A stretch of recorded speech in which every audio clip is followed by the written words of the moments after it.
شکرگزار ہوں منتظمین جلسہ کا، جنہوں نے اورنگ آباد کی اس مقدس اور بابرکت زمین پر عاشقان رسول کے اس بے مثل و مثال عظیم الشان ہزاروں کی تعداد میں حاضر ہوئے شریک عاشقان رسول سے خطاب کرنے کے لیے مجھ کو دعوت دی، اور اللہ رب العزت کا احسان شکر بجا لاتا ہوں کہ پروردگار نے آج کی اس بابرکت مجلس میں شریک ہونے کا مجھ کو موقع عنایت فرمایا۔ پیارے بزرگوں اور دوستو،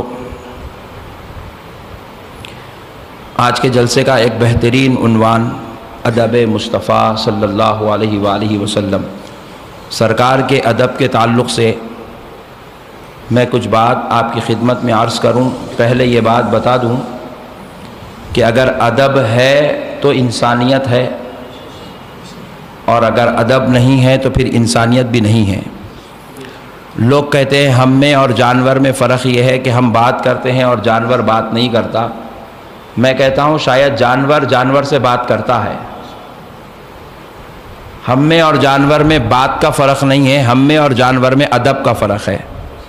مسلمان انسان وہ ہوتا ہے جو ادب کرتا ہے، جانور وہ ہوتا ہے جو کسی کا ادب نہیں کرتا۔ مسجد کے امام صاحب کو بھی بھونک دیتا ہے تو کبھی سیٹھ صاحب کو بھی بھونک دیتا ہے، تو جانور ادب نہیں کرتا۔ جانور کو امام کی تمیز نہیں ہے، مولانا کی تمیز نہیں ہے، مسجد کے صدر معتمد کی تمیز نہیں ہے، سیٹھ صاحب کی تمیز نہیں ہے، حضرت جی کی تمیز نہیں ہے، جماعت میں آنے والے لوگوں کو بھی تمیز نہیں ہے۔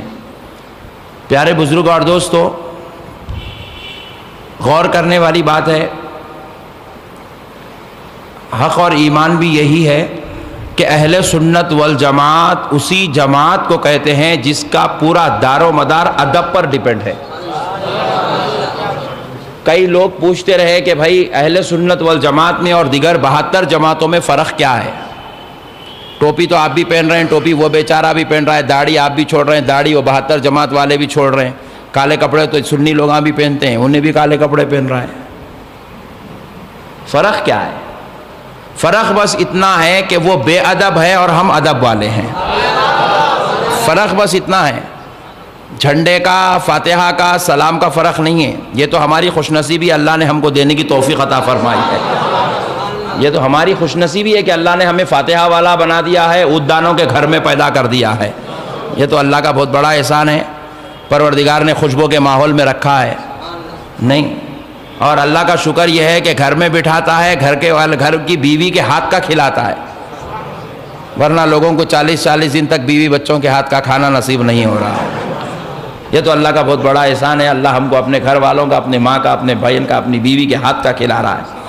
تو پیارے بزرگ اور دوستو، بہرحال میں آپ کا موڈ بنا رہا ہوں۔ میں دیکھا کہ آپ لوگ بہت زیادہ اچھے کیوٹ بیٹھے ہوں گے، مگر پتہ چل رہا ہے کہ تھوڑا آپ کا ذہن بنانے کی ضرورت ہے۔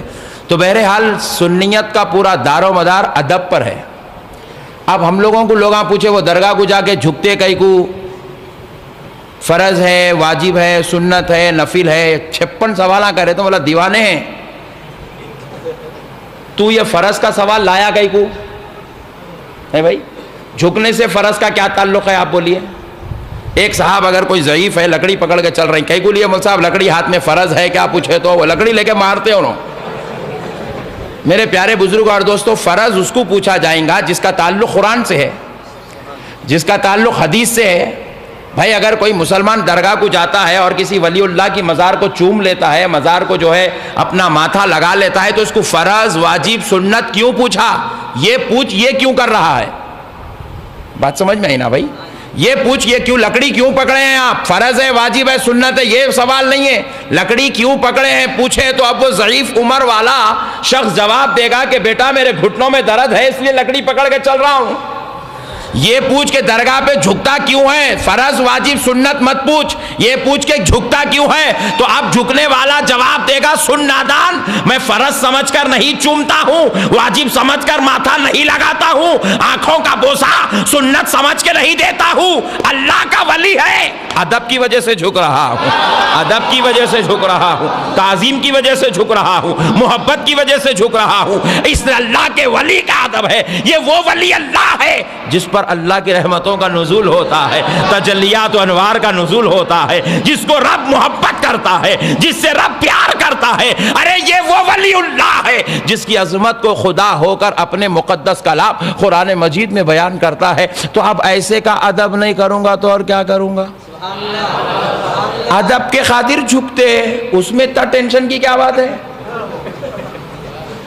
بات سمجھ میں آ رہی میرے بھائی؟ ادب ہے میرے بھائی. اب آپ میں کو پوچھے مول صاحب آپ کرسی پہ بیٹھے، فرض ہے، واجب ہے، سنت ہے، بولے تو کرسی اٹھا کے پھینک دوں گا میں اس کے اوپر. سوال ایسا کر جس کا کوئی جواب بنتا تو میں پوچھوں ہاں مول صاحب سب نیچے بیٹھے، آپ کرسی پہ کہیں کو بیٹھے، پوچھ. سوال کو سوال کے ڈھنگ سے کر، سوال کو ایسا مت کر کہ امت میں فتنہ پیدا ہو جائے. جب اگر سوال کو سوال کے انداز میں ڈھنگ سے کیا جائے گا تو میں جواب دوں گا. اگر میں نیچے بیٹھ جاؤں گا تو لوگوں کو میرا چہرہ نظر نہیں آئے گا، تاکہ لوگ مجھے اچھی طرح دیکھ لیں، اس لیے کرسی پر بیٹھا ہوں. سوال کو سوال کے انداز میں کریں گے تو جواب ملے گا. تو بہرحال میں آپ کو ادب بھی بتا رہا تھا اور وہ مسئلہ بھی صاف کر لے رہا تھا درگاہوں، کیونکہ یہ درگاہ والا شہر ہے،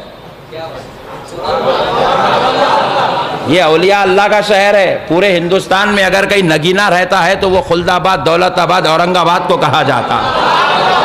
لوگوں نے مجھ سے کہا کہ کشمیر ہندوستان میں جنت ہے، میں کہتا ہوں نہیں، تو خلد آباد کو آ، تجھے جنت کا صحیح نظارہ دیکھنے کا موقع ملے. تو خلد آباد کو آ جا، دولت آباد کو آ جا، تو اورنگ آباد کو آ، تجھے صحیح جنت کا نظارہ دیکھنے کا موقع ملے گا. آپ آئندہ سے درگاہ کو گئے تو چومنے کے واسطے پیچھے نہ کو ہٹو.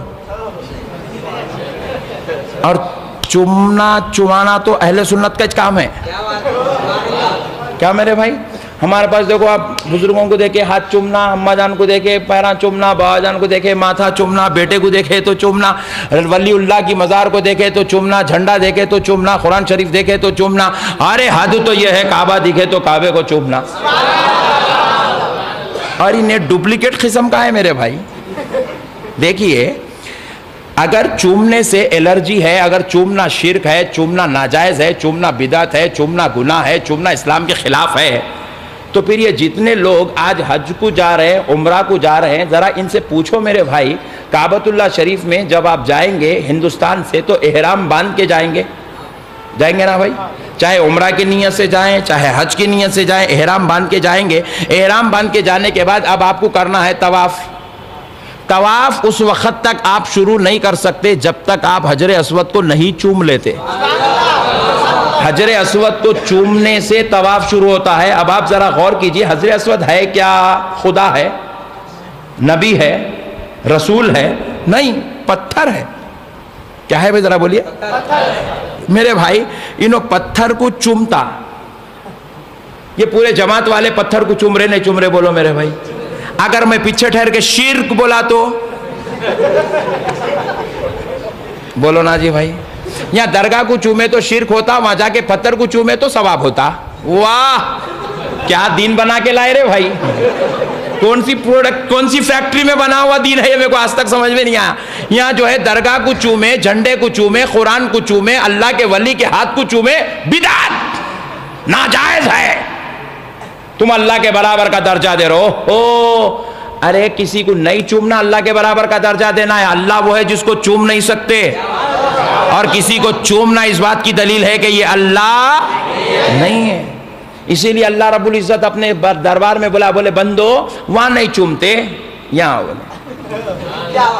یہاں بلا کے مولا کیا کرے، کعبے کے سامنے کھڑا کر کے حجر اسود کو چوما رہے ہیں. اور ایسا چوما رہے میرے بھائی، طواف کرے تو ٹینشن نہیں ہے، صحیح کرے تو ٹینشن نہیں ہے، عرفات میں چومنے کی جگہ ٹینشن ہے. دیکھو آپ مار لے رہے ہیں، منہ پھوڑ لے رہے ہیں، خون نکل جا رہا وہ چومنے کی. اب میں خوب غور کر کے دیکھا یہ چومنا ہے کیا.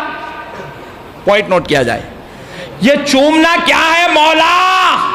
اس پتھر کو چومنے سے تیری عبادت کا کیا تعلق؟ غور کر کے دیکھو، پوائنٹ پر غور کرو دوستو. سجدہ کر رہے ہیں رب کے سامنے، سر جھکا رہے ہیں، عبادت سمجھ میں آ رہی ہے. رکوع میں جا کر سبحان ربی العظیم سبحان ربی العظیم کہہ رہے ہو اور عبادت سمجھ میں آ رہی ہے. قاعدے میں بیٹھے ہو، اشہد ان لا الہ الا اللہ وحدہ لا شریک لہ واشہد ان محمدا عبدہ ورسولہ کہہ کر خدا کی تسبیح اور تحمید بیان کر رہے ہو، وحدہ لا شریک ہونے کا اعلان کر رہے ہو، حبیب پاک کی رسالت کا تذکرہ کر رہے ہو. عبادت سمجھ میں آ رہی ہے. پتھر کو چومنا یہ عبادت کیا ہے؟ تو رب نے جواب دیا، بندے حقیقت میں یہ عبادت نہیں ہے، یہ ادب ہے. اور میں نے اس ادب کو عبادت کا درجہ دے دیا ہے، ثواب کا درجہ دے دیا ہے، رحمت کا درجہ دے دیا ہے، قربت کا مقام دے دیا ہے۔ جو یہ ادب کر لیتا ہے وہ اللہ کا محبوبوں میں شمار کیا جاتا ہے، اللہ کے مقربین میں شمار کیا جاتا ہے۔ حجر اسود کو چومنا ادب ہے۔ تو پیارے بزرگ